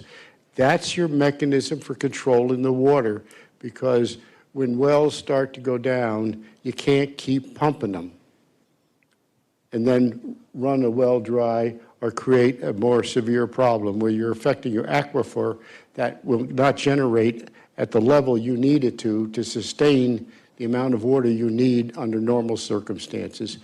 So I think the word drought has to be taken out altogether if you're going to pass any ordinance, because I don't know how you address that other than through the mechanisms we have now, which is a pretty good monitoring system. And we will meet Wednesday, and one of the subject matters will be What are we going to recommend to the mayor? Do we continue voluntary? Do we drop it? Do we make it more severe, given all the data we have that we use to take a look at that? And I don't think that you can, at the point of passing an ordinance where somebody presents a well to you, say, I wonder what's going to happen in a drought. You won't know until you face it. So I just think you take it out. Well, my only follow, Dick, before you sit down. So so the Maryland Department of Environment, do they have a line in the sand where all of a sudden they wake up one day and they say, okay, we're in a drought condition now? Is it black and white? Or of course, we have varying degrees that we go through, but to the MDE, is it a black and white question? I can't speak to all the criteria they put together to come to the decision, but they publish it. It's on their website. You can look, and we are in what's called a drought warning now, which is one level removed from a severe drought. But we in the Water and Sewer Commission also use the information that's produced by Carroll County, in particular, the observation wells and the water tables that we follow. We also follow the rainfall on a month and larger time period, and several other factors that are all brought in. So we don't only rely on MDE, but we do put strong emphasis because they are fairly good and fairly reliable in terms of when they take geographic areas throughout the state and say, you know, this is a green, and I think it goes to orange and yellow and then red. Well, we're in the yellow category of warning, and they do separately for groundwater versus surface water. So, and our concern, because we are wells, is groundwater. Okay. Is that? So based on your comments, because initially you said that you didn't think there was a need to look at this ordinance, would you say maybe there is a need for the Water and Sewer Commission to take a look at this? Well, I think you can always take a look at it. My concern is that I don't think you have it laid out correctly so that you could put something in there that says, okay, 75,000 gallons, I'm going to codify that, given the fact that it's not that simple. And in order to make provisions for the flexibility to address different conditions that may come up, unforeseen or possibly some of them are in there expected, that ordinance is not ready to be passed in the current form. So the Water and Sewer Commission most likely is going to come back and tell you the same thing over again on the current proposed regulation. I would tend to think that. But I'd be more than happy to take it back, more than happy to present it to the Water and Sewer Commission on Wednesday and get their feedback. Okay. Thank you. Do you see a situation where it would be fiscally responsible for this town to accept a well less than 50,000 GPD? No, I don't think so. I mean, you have to be in an absolute crisis situation, and for some strange reason that I can't imagine to even think of that. The problem is, and I think you correctly put it, that if you accept a well that doesn't produce sufficient water, that the investment in the ongoing maintenance costs, when you replace the well, when you talk about the impact on whether you need another water station, or, for example, and on your piping and distribution, for example, you go to 6 to 8 inches because there's a different change, and I assume it's demand down Prospect. So you want to take all those factors into consideration, and it does become, you know, fiscally, as you put it, irresponsible at a certain level. Is that level 75,000? Is it 50,000? Well, I'm not too sure. My specific question was, do you think it is fiscally responsible to accept a well below 50,000? In general, no, I would not do Okay, that. that was my specific question. So with that being said, I feel like any ordinance that's brought up, you can what if to death. What if this happens? What if that happens? That we can say that regarding anything. What I'm saying is that it is not fiscally responsible to accept a well less than 50,000, period. Anything else that comes up, whether it be a drought that we've never seen before, we can adjust when that happens. You can adjust. We've amended many things in the past. Okay, so what I'm asking and what I'm saying after many conversations is, it is not fiscally responsible to accept anything less than 50,000. I prefer 75, but we give a little bit of leeway in there. We allow the combination of wells to equal 150 if we want to. We're not backing ourselves into any corner. What we're doing is protecting our funds, and we're protecting the people that are coming behind Barney who would refuse himself to accept a well less than 75,000. What if the next town engineer doesn't understand that? What if they want to accept a 20,000? And over the course of the next several years, we're paying on a well that's not giving us a good yield, that's not giving us a return on investment. It's a money thing, period.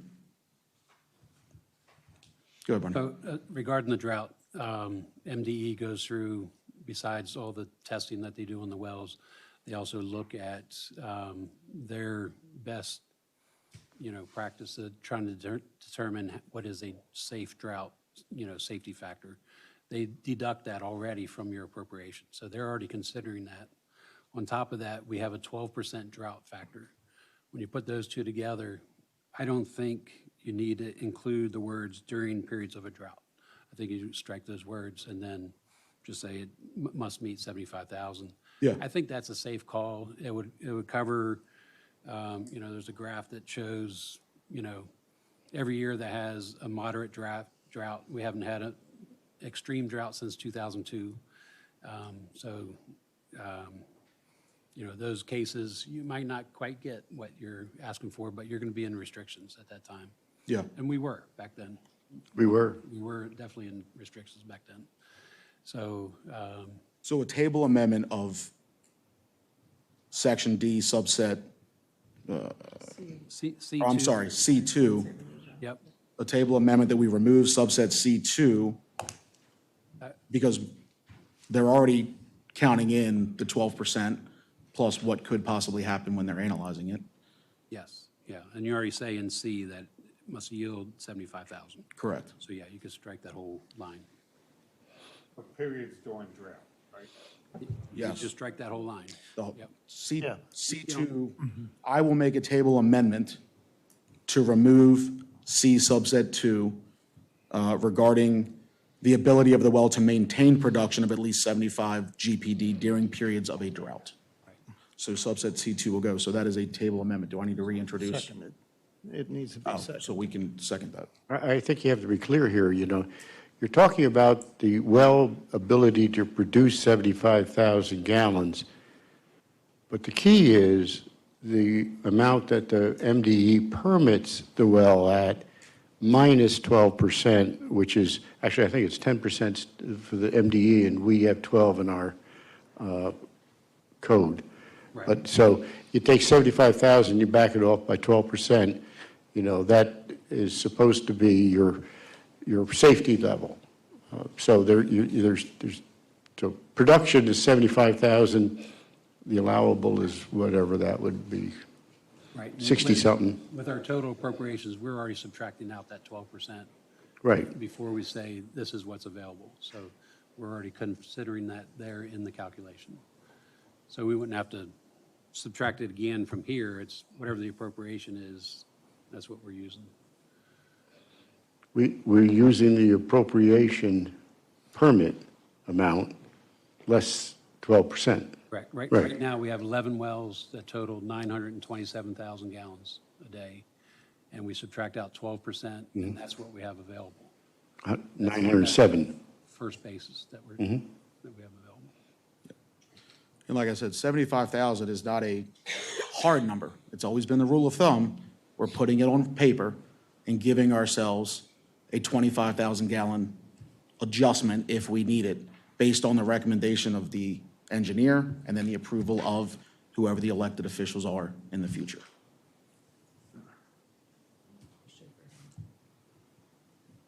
Can I ask him another question? Absolutely. Since you're up there. So I'm hearing Tim say fiscally responsible, so I haven't seen or heard the numbers. That kind of catches my attention. So if in the future a well comes on and it's not what would be considered fiscally responsible to even accept that well, I don't know if it's 20, 40, 65, 60, whatever, what I'm seeing here is, and what's been standard practice, it has to be approved by the town engineer, whoever that is, and then, or recommended, and then approved by the town council, whoever that is, correct? So if it comes on and it's not fiscally responsible, whoever's in that seat can say no, and whoever's in these seats could say no, correct? Correct. I think the question becomes, where is that quip level where it no longer makes economic sense to bring a well on that only produces X gallons per day? Right. When you take a look at the capital investment and then the ongoing operating expenses. You know, you want to make it 50,000 or something, but I'm not sure what that quip level is. So we don't know that level of where the fiscal responsibility comes in and where it's an acceptable well to take at that time, or at any point in time. We don't know when we feel uncomfortable with the fact that you put the return on the investment from that well is worthwhile in terms of, is it a further drain on the operating and capital costs because we happen to have a lot of wells that are low production wells versus one higher well? Well, yeah, it's going to cost you more.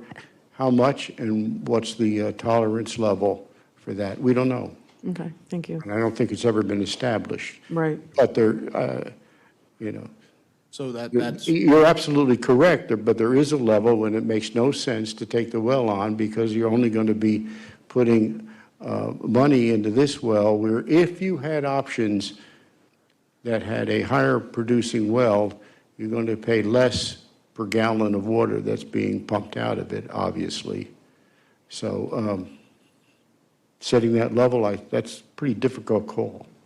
Well, and I think that's where my question came when I was asking you directly. Yeah. Is it fiscally responsible to accept a well less than 50,000? And the answer was no, it's not. So you're right. Out of all the councils before us, out of all of the town engineers before us, no one has ever stepped up and said, this isn't responsible. And that's what we're doing tonight. I'm saying it's not responsible to accept one less than 50,000. I asked probably the longest tenured commission member we have on the Water Sewer Commission. He agreed. I asked our town engineer. He agreed. I don't need any more than that. I'm just going to, Dick, I don't have a question for you. So you can, if no one else does, you're free to sit back down before you call back up. I'm here. Now, I'm good with the numbers here because I mean, I'm going to do a pun here. I don't want to keep shoving good money after bad down a well here. So I guess that's not as funny as I thought it was in my head, but never mind. We're just not used to it. I'm just not used to it. So no, I'm good with the numbers, and we can argue what's viable, what's not viable, till the cows come home, in my view, or the chickens roost, or whatever the saying is. Well runs dry. There you go. Lynn said that. Councilwoman Galetti said that. At the 20,000 gallon well, it might. Yeah, but there has to be a limit that we need to set, because basically costs are going up, maintenance costs, drilling costs. So while developers do take on some, the long-term costs are put on to the town. So I'm happy with the 50,000 gallon being the lower end of it. So that's all I have to say on that. Yeah, I'll kind of close this out. Does anyone else have any other comments? One more. And I'll make it quick, and I'm not going to make Dick come up. If he has a comment, he can yell from the back. I feel like the Water Commission, I'm not saying this has to go and they have, like he said, he could take it to them, and they have to approve it. Why can't it be like a workshop with the Water Commission and get their input is what I'm asking. Not so much like go back and then say, we don't like this, nix it. Almost like what we do with stuff where it's workshopped with Water Commission to get them on board, is what I'm saying, not necessarily take it back to them and say, approve or don't. I mean, that's why we have the Water Commission to get your input. So how would you feel about, you can yell from back there, having this come for like a workshop for you guys? I'm not talking a workshop and let's schedule it in 6 months from now. You're meeting on Wednesday. Isn't it feasible that you guys could go through this, look at this, and work with Tim on, potential ordinance, or if it needs to be a policy or whatever it needs to be?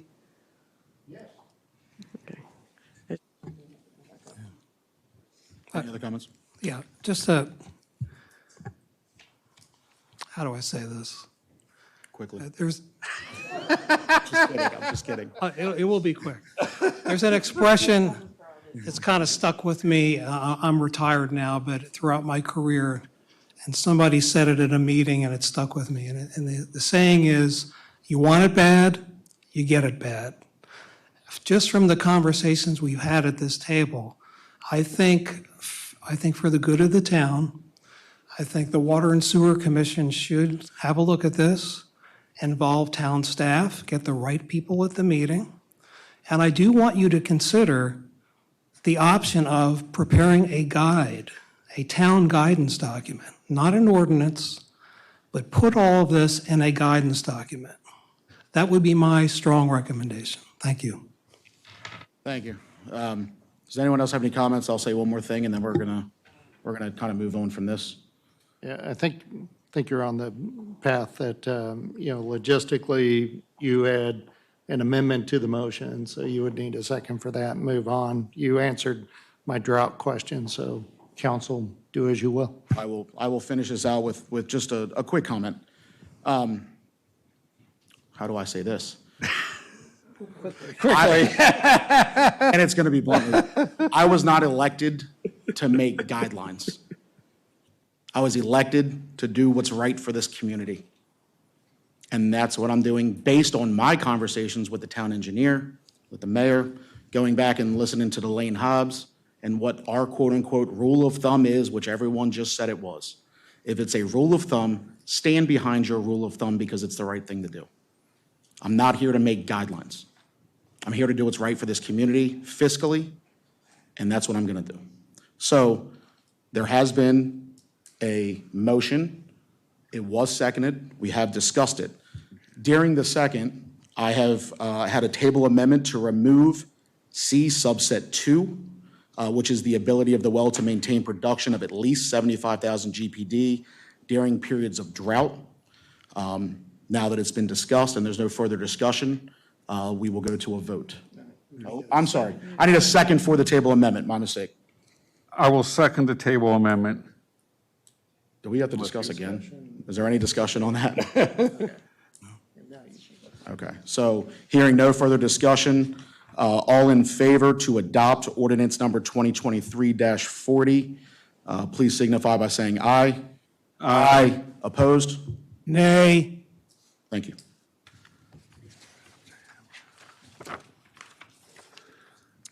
Moving on to 2023-32, ordinance to amend, excuse me one second, let me get to here.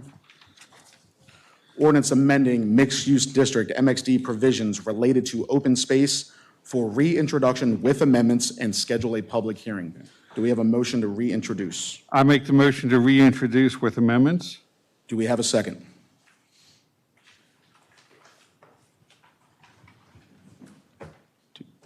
I'll second. Okay. All right, we have a reintroduction and a second. Therefore, we will look to schedule our public hearing. Okay. Is everyone good for our next council meeting of 11/6/2023? This public hearing would begin at 6:40 and go till 7 p.m. Everyone good with that? Can I get some? Yeah. feedback? Oh, yeah. Okay. I just want to say what the amendments will be, sir, if that's, okay, because that just, Yeah, it's just, Okay, no discussion, it's reintroduction. Just reintroduction. Are you good with the date? yes, I'm good with the dates, yes. Okay. All All right. The amendments that are on there will be in, they're already in the packet now.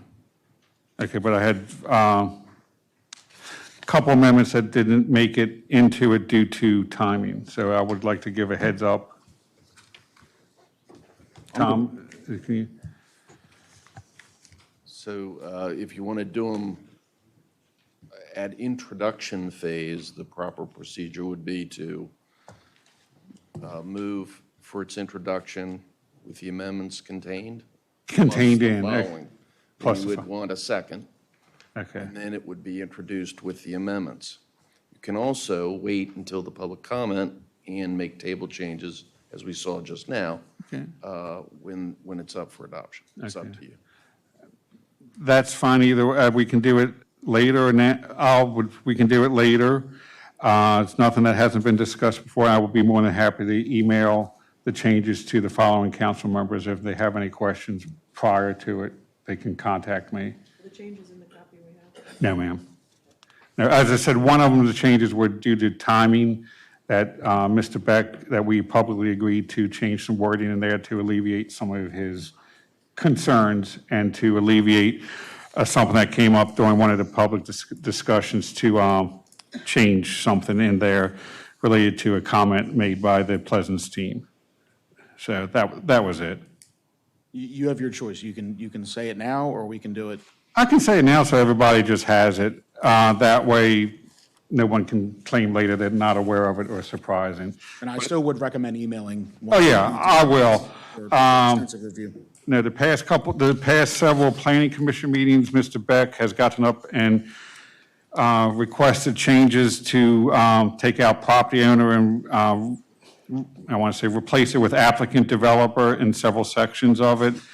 We publicly agreed to it, that it would be fine. There is no, detriment to changing that. So I'm fine with it. I'll email what particular sections. Where applicant developer is just related to the application process of certain things. That's it. But as I was told, it does not really remove the current property owner from anything that he would still have to be responsible signing on until the deal is final with any potential purchasers. The second one for me is that the Pleasance team brought up a good comment regarding site design and aesthetics, and they kept saying 7 was a magic number.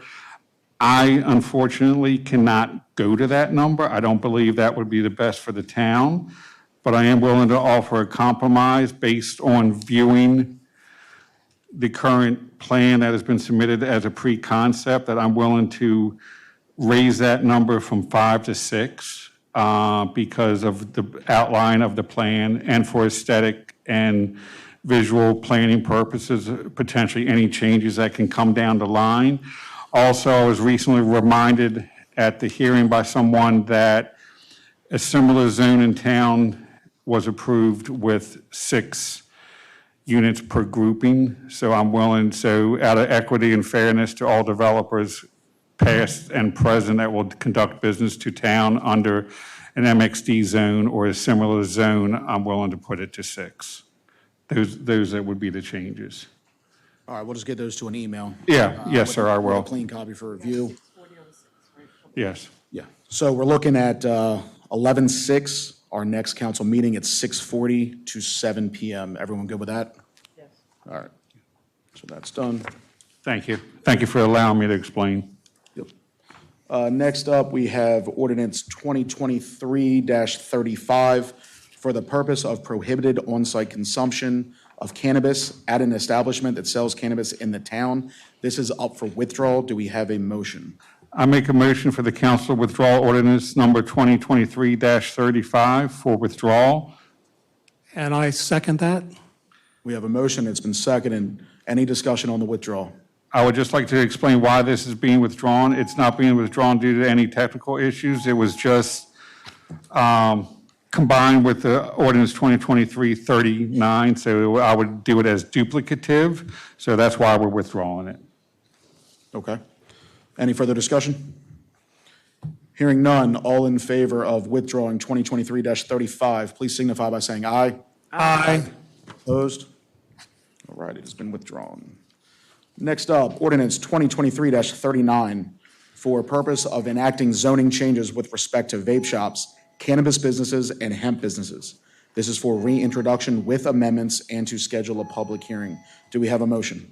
Yes, I would like to move to reintroduce with amendments and for scheduling a public hearing, ordinance 2023-39. Do we have a second? Second. All right, hearing a motion and a second, we will now schedule a public hearing looking at 11/6/2023 prior to our meeting. This hearing will be scheduled from 7 to 7:20 PM. Is everyone good with that? Yes. Yes. Yes. All right. Holly, you got it? Right. With no unfinished business, we will now move into a closed session regarding 3-305BC, or I'm sorry, 3-305B3 for subject land acquisition, and for 3-305B10 in regards to an emergency plan. To get to this closed session, we will do a roll call. At the conclusion of the closed session, the October meeting will be adjourned. Councilmember Evans? Aye. Councilmember Munder? Aye. Council Secretary Galletti? Aye. Councilmember Demoter? Aye. I am an aye as well. At this time, the council will move into a closed session. Thank you.